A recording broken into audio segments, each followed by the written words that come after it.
નમસ્કાર દર્શક મિત્રો, ધ સિક્રેટમાં આપનું સ્વાગત છે। હું છું સઈદ કુરેશી। ડીસામાં ફટાકડાની ફેક્ટરીમાં થયેલા વિસ્ફોટમાં 21 મજૂરોના મોતના પ્રકરણમાં ફેક્ટરીના માલિક પિતા પુત્રને ઝડપી પાડવામાં આવ્યા છે। દીપક ટ્રેડર્સના માલિકો અગાઉ ફરાર હતા, પરંતુ બનાસકાંઠા પોલીસે સાબરકાંઠા જિલ્લામાં વાહન ચેકિંગ દરમિયાન તેમને પકડી પાડ્યા। ડીસા પોલીસે બંને આરોપીઓને કોર્ટ સમક્ષ રજૂ કર્યા હતા, જ્યાં સરકારી વકીલ શૈલેષભાઈ ગોસ્વામી અને બચાવ પક્ષના વકીલ પંકજભાઈ શર્માની દલીલો સાંભળ્યા બાદ પ્રથમ એડિશનલ સિવિલ જજ અને એડિશનલ મેજિસ્ટ્રેટ ફર્સ્ટ ક્લાસ કે.આર. શર્માએ બંને આરોપીના 8 દિવસના રિમાન્ડ મંજૂર કર્યા હતા। આ બનાવની વધુ વિગતો પરથી ખુલ્યું છે કે ફેક્ટરી ઘણા સમયથી લાયસન્સ વિના ચલાવવામાં આવી રહી હતી। લાયસન્સ ન હોવા છતાં પણ અહીં ફટાકડા બનાવવામાં આવતા હતા। આટલી ગંભીર ઘટના બન્યા બાદ પણ તંત્રને શા માટે અને કેવી રીતે આ ફેક્ટરીની જાણ ન હતી, એ પ્રશ્ન ઉપસ્થિત થયો છે। રિમાન્ડની અવધિ દરમિયાન અનેક કાયદાકીય તપાસો હાથ ધરવામાં આવશે।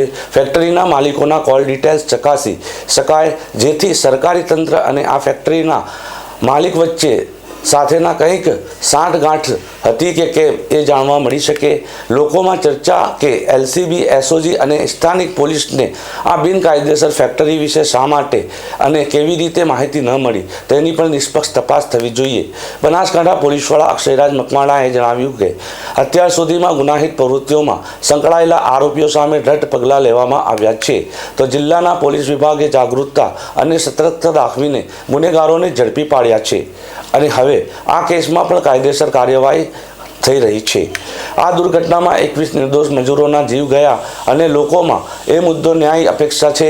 જો કાયદેસર કાર્યવાહી યોગ્ય રીતે થાય તો આ કેસ એક દાખલો બેસાડશે કે ગુજરાત કે બનાસકાંઠા નહીં, ભારતમાં આવા ગેરકાયદેસર ઉદ્યોગો સામે કેટલાક દ્રઢ પગલાં લેવાઈ શકે છે। જે ઇન્વેસ્ટિગેશન જોઈતું હતું કે એમને એમના જે મુદ્દા હતા કે ભાઈ આટલા મુદ્દાની અમારી તપાસ કરવાની બાકી છે, એ લગભગ બધા મુદ્દાઓ પર તપાસ ગઈકાલે થઈ ચૂકી છે અને ઘણી બધી તપાસોના અંદર એમને 2-3 જગ્યાએ જવાનું હતું તપાસ માટે બહાર, એ કન્સિડર કરીને કોર્ટે એમને 7 દિવસના રિમાન્ડ આપ્યા છે। 8 દિવસના રિમાન્ડ આપેલા। આરોપીઓને ઇન્દોર અને શિવકાશી લઈ જવાની વાત હતી। હા, એમને એ તપાસ માટે એમને લઈ જવાના છે।